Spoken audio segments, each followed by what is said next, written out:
आज का ये एपिसोड शुरू करने से पहले एक छोटी सी बात। क्या आप भी अपना पॉडकास्ट बनाने की सोच रहे हैं? तो एंकर ट्राई कीजिए।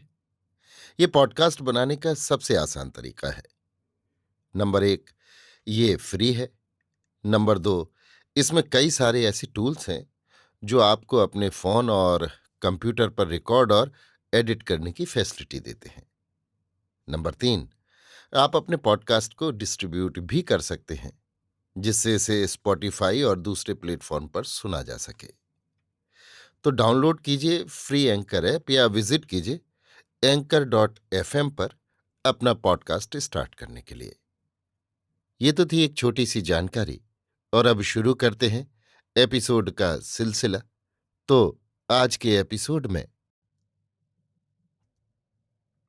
लीजिए सुनिए विश्वंभरनाथ शर्मा कौशिक की लिखी कहानी ताश का खेल, मेरी यानी समीर गोस्वामी की आवाज में। सवेरे 8 बजे दिल्ली एक्सप्रेस स्टेशन पर आकर रुकी। यात्री उतरने चढ़ने लगे। इसी समय हाथ में एक अटैची लिए हुए एक अर्धवयस्क पुरुष, जो आंखों पर नीला चश्मा चढ़ाए था, घनी दाढ़ी मूछें, कोट नेकटाई तथा पैंट से सुसज्जित, एक सेकंड क्लास कंपार्टमेंट में चढ़ गया। इस कंपार्टमेंट में एक क्लीन शेव्ड गोरे चिट्टे सज्जन, जिनकी वयस 30-35 के लगभग होगी, पहले से ही उपस्थित थे। ये सज्जन गठीले बदन के बलवान आदमी प्रतीत होते थे। सिर के बाल काफी चिकने तथा चमकदार, कमीज भी बढ़िया कपड़े तथा डिजाइन की थी। अर्धवयस्क व्यक्ति ने अपनी अटैची से एक अंग्रेजी का पत्र निकाला और पढ़ना आरंभ किया। दूसरे व्यक्ति ने भी एक हॉकर से अखबार खरीदा। इसी प्रकार दोनों अखबार पढ़ने लगे। गाड़ी चल दी। सबसे पहले अर्धवयस्क सज्जन ने अखबार समाप्त किया और उसे अटैची में रखकर एक अंग्रेजी का मासिक पत्र निकाला। कुछ क्षण पश्चात क्लीन शेव्ड महाशय ने भी अखबार समाप्त करके अपने सामने रख लिया और जोर की अंगड़ाई ली। तदुपरांत अर्धवयस्क की ओर देखकर बोला, आप कहाँ तशरीफ ले जाएंगे? मैं दिल्ली जा रहा हूं। और आप? मैं भी दिल्ली जा रहा हूं। हमारा आपका साथ आखिर तक रहेगा। क्लीन शेव्ड महाशय ने हंसकर कहा, जी हां, शाम को 6 बजे दिल्ली पहुंचेगी। हाँ, कुछ पहले पहुंच जाएगी, 5 बजे के करीब। इसके पश्चात अखबारी समाचारों पर वार्तालाप होने लगा। कुछ देर तक ये वार्तालाप चला। इसके पश्चात दोनों मौन होकर खिड़की के बाहर का दृश्य देखने लगे। सहसा क्लीन शेव्ड महाशय बोले, सफर में वक्त काटना मुश्किल हो जाता है। जी हां, खासकर दिन का सफर तो बड़ी मुश्किल से कटता है। जी हां, रात में तो सोते चले गए, समय मालूम ही नहीं होता। मुझे तो दिन में भी नींद आने लगती है। इसकी वजह है, रेल के हिलने से बदन भी हिलता रहता है और बदन हिलने से नींद आने लगती है।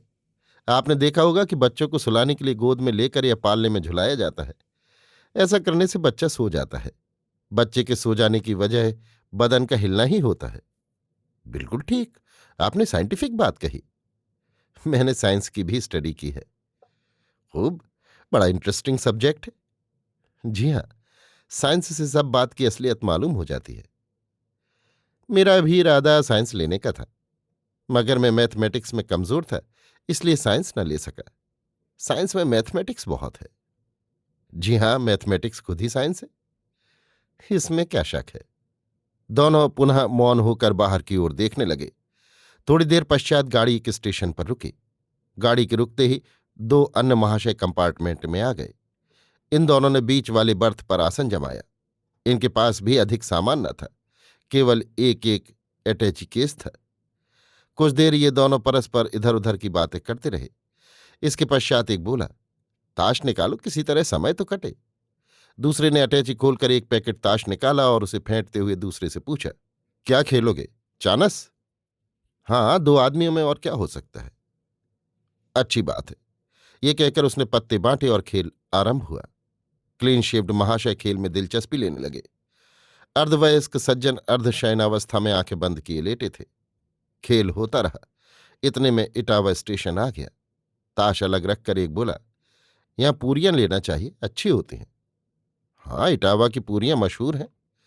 उन दोनों ने पूरियां खरीदी। क्लीन शेव्ड महाशय ने कुछ फल लिए। अर्धवयस्क व्यक्ति ने भी फल खरीदे। नवागंतुक व्यक्तियों में से एक बोला, पूरियां लीजिए, बढ़िया है। सफर में मैं अन्न कम खाता हूं, फल ही खा लेता हूं, क्लीन शेव्ड महाशय बोले। अर्धवयस्क व्यक्ति बोल उठा, जी हां, मैं भी सफर में फल का ही इस्तेमाल रखता हूं। साहब, हमारा तो पेट बिना अन्न के नहीं भरता। न जाने लोग कैसे फल से पेट भर लेते हैं। पेट तो भर जाता है, ये कहिए नियत नहीं भरती।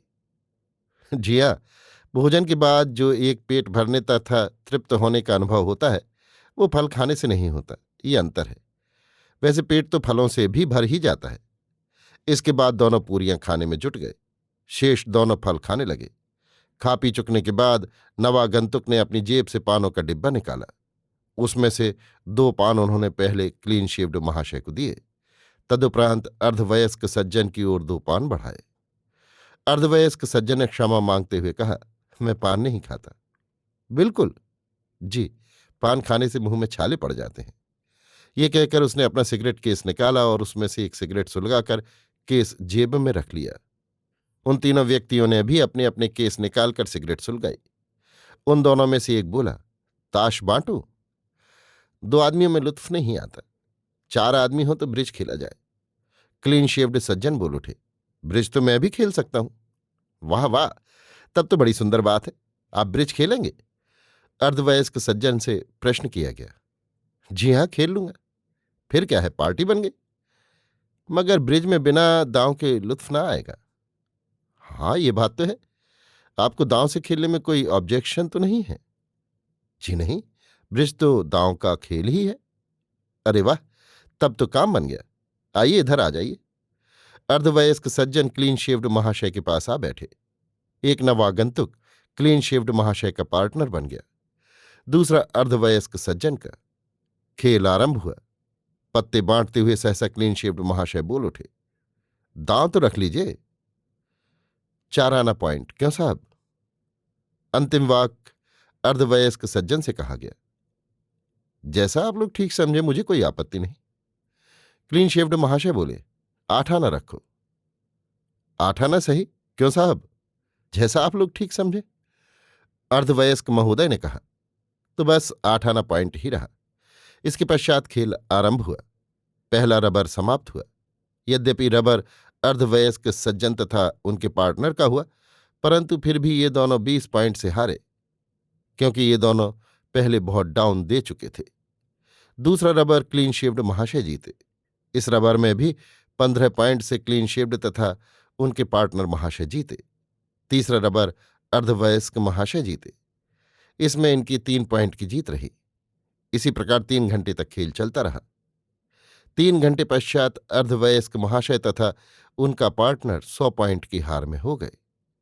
अर्धवयस्क सज्जन बोले, अब रबर और खेल लीजिए, शायद कुछ तकदीर लड़ जाए और हार में कुछ कमी हो जाए। क्लीन शेव्ड महाशय हंसकर बोले, जरूर, संभल कर खेलिए, आप डाउन बहुत देते हैं। हमारे पार्टनर साहब ओवरविट कर जाते हैं। इस बार जरा समझ बूझ कर कॉल दीजिएगा। अर्धवयस्क का पार्टनर बोला, इस बार मैं कॉल दूंगा ही नहीं, आपको सपोर्ट करूंगा बस। नहीं, जब पत्ते अच्छे हों तो कॉल दीजिए, कमजोर पत्तों पर मत दीजिए।